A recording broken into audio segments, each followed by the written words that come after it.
পিচ্ছি এদিকে আয়। যা দেখ তো কি বলছে শুনাই। পিচ্ছি এক বোতল পানি আনতো। তুই আমাকে পানি আনতে বলছিস? তুই আমাকে চিনোস? আমি হলো জিল্লুর ভাইস্তে।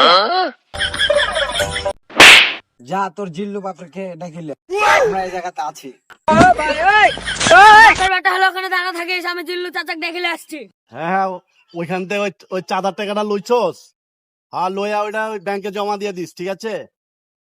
চাচা আপনার ভাই টাকা পাইছে। কারা তোমার কলজিয়া যে আমার 22 টাকা মারে আমার এলাকায় বয়া? কেডা এটা কেডা? লত চাচা আপনার ভাইস্তারে ওরা টাকা পাইছে। বাপের বেটা হলো এখন এসে মার। বাপের বেটা হলো এখন মার। বাপের বেটা হলো এখন মার। বাপের বেটা হলো এখন এসে মার। বাপের বেটা হলো এখন এসে মার। বাপের আগে বাল ফলাও, এনে আমি আইছি না, আবার লাফায় লাফায় যাইতেছস। কিল্লে মারলেন ভাই, আমার এতিম 22 টাকা কিল্লে মারলেন। ওরছে আমারে মারতেন, কিল্লে আমার এতিম 22 টাকা।